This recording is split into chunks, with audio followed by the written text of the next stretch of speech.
తిరుమల తిరుపతి దేవస్థానం యొక్క నిబంధనలకు కట్టుబడి అక్కడ అఫిడవిట్ ఇచ్చి మీరు వెళ్ళాలి అని చెప్పి చాలా ధార్మిక సంఘాలు చెప్తున్నాయి, రాజకీయ నాయకులు చెప్తున్నారు.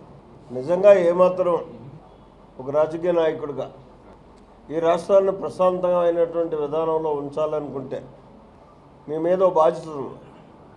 వెళ్ళడంలో అభ్యంతరం లేదు. తిరుమల తిరుపతి వెంకటేశ్వర స్వామిని దర్శించుకోవడానికో లేకపోతే జెరూసలేం వెళ్ళి నేను వెళ్ళి అక్కడ యేసు ప్రభువుని దర్శించుకోవడానికో తప్పేం లేదు. ఇది మత విశ్వాసాలతో కూడుకున్నటువంటిది, వెళ్ళొచ్చు. అయితే అక్కడ ఉన్నటువంటి నిబంధనలను అనుసరించి మనం వ్యవహరించాలి.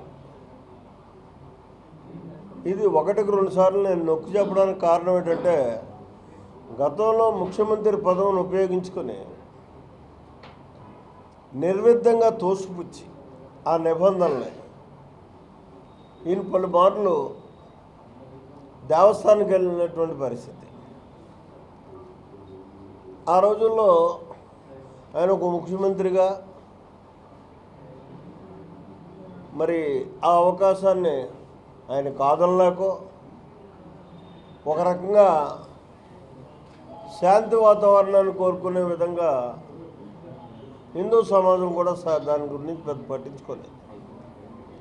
ఇబ్బందులు వ్యక్తం చేసినా పట్టించుకోలేదు. మళ్ళీ అదే విధానంతో వెళ్తాడేమో. ఇవాళ ప్రస్తుతం ఉన్నటువంటి పరిస్థితుల్లో ఒక వివాదం నడుస్తుంది తిరుపతి కొండ మీద, లడ్డు వివాదం. సరే, దాన్ని టెక్నికల్గా దాని మీద రకరకాల ఇన్వెస్టిగేషన్స్ ఇవన్నీ జరుగుతున్నాయి.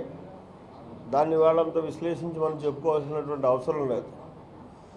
అటువంటి వివాదం నడిచేటటువంటి ఈ పరిస్థితుల్లో ఆయన అక్కడికి వెళ్ళి సక్రమంగా నిబంధనలకు కట్టుబడి దేవుణ్ణి దర్శనం చేసుకొస్తే చాలా మంచిది. ఆయనకే మంచిది, మనకే మంచిది, అందరికీ మంచిది.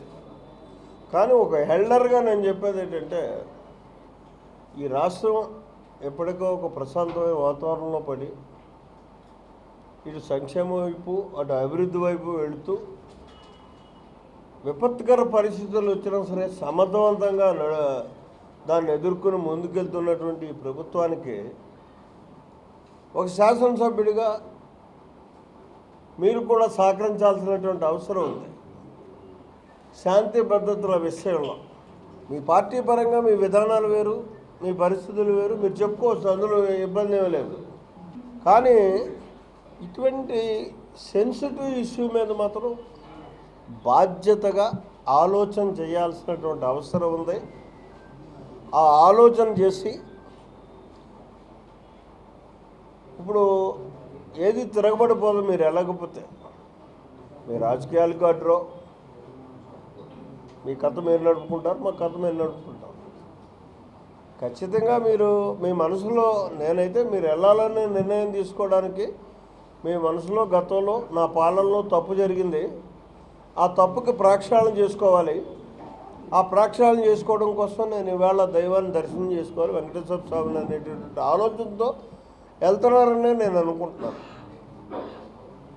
అప్పుడు నిబంధనలకు లోబడి వెళ్ళినట్టయితే మరింత పరిపక్వత వస్తుంది. దీనికి సలహా ఇస్తూ ఆంధ్ర రాష్ట్రంలో శాంతి భద్రతలను పరిరక్షించడం, మత సామరస్యాన్ని పరిరక్షించేటటువంటి బాధ్యత నాకెంతుందో మీకు అంతే ఉంది. కాబట్టి ఆలోచన చేయండి అని చెప్పేసి ఒక డిబేట్. నిన్నటి దాకా తప్పు జరిగింది అనేటటువంటి ఒక భావన ఎప్పుడైతే ప్రజల్లో కలిగిందో, ఆ భావన కలిగిన వాళ్ళు ఆ భగవంతుడికి ప్రాయచిత్తం చేసుకోవడంలో తప్పు లేదు. అందులో ఆ నమ్మకంతో పవన్ కళ్యాణ్ గారు చేసుకున్నారు. నిన్న నేను చేశాను. మా నియోజకవర్గంలో 36 ఎన్నో వెంకటేశ్వర స్వామి దేవస్థానాలు ఉంటే అన్నింటి దిక్కున కూడా 108 కొబ్బరికాయలు కొట్టి వీళ్ళందరూ కూడా పూజలు చేశారు.